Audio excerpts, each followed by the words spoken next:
पहला है दहन। पहला क्या है?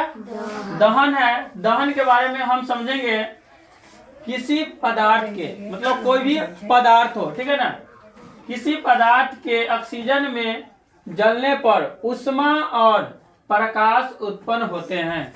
किसी पदार्थ को जलने पर ऊष्मा अर्थात गर्मी और प्रकाश, ठीक है ना, उत्पन्न होता है या होते हैं, उसे हम क्या कहते हैं? दहन कहते हैं। क्या कहते हैं? दहन कहते हैं। जैसे देखिए C plus O2, C plus O2 और ये बनता है CO2 प्लस ऊष्मा प्लस प्रकाश। दूसरा है दहनशील या ज्वलनशील पदार्थ, वैसा पदार्थ जो जलता है। तो यहाँ इसका होगा दहन में जो पदार्थ जलता है उसे हम क्या कहते हैं? ज्वलनशील कहते हैं। और अदहनशील या अज्वलनशील पदार्थ क्या है?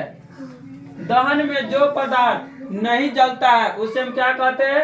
अदहनशील पदार्थ कहते हैं। जैसे हम ईंट पत्थर को जलाएंगे तो क्या वो जलेगा?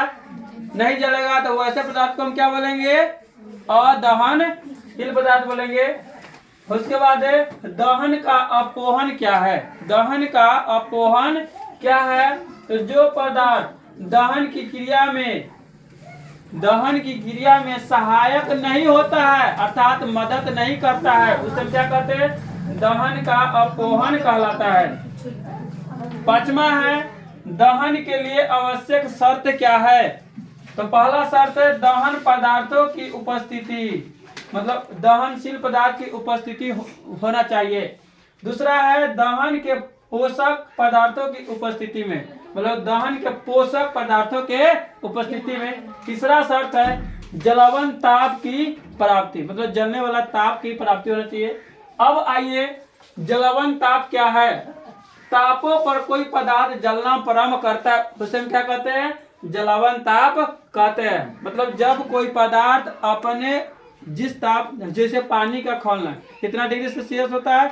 100 डिग्री सेल्सियस होता है। उसी प्रकार कोई पदार्थ को जलावन ताप जब तक नहीं बनेगा वो जलना प्रारंभ नहीं करेगा। तो यहाँ बताइएगा आप लोग, ताप पर कोई पदार्थ जलना प्रारंभ करता है उसे ताप को हम पदार्थ का क्या कहते हैं? जलावन ताप कहते हैं। अब ये जो आप देख रहे हैं पिक्चर, ये है कैंडल अर्थात मोमबत्ती का। तो मोमबत्ती में 3 क्षेत्र होते हैं। पहला होता है इंद्रिय मंडल, दूसरा होता है प्रकाशमान मंडल और तीसरा होता है प्रकाशहीन मंडल। तो देखिए जिस पर वह जलता रहता है, ठीक है ना, एकदम पीला पीला, वह होता है कौन सा? केंद्रीय मंडल, मतलब मेन केंद्र बिंदु होता है।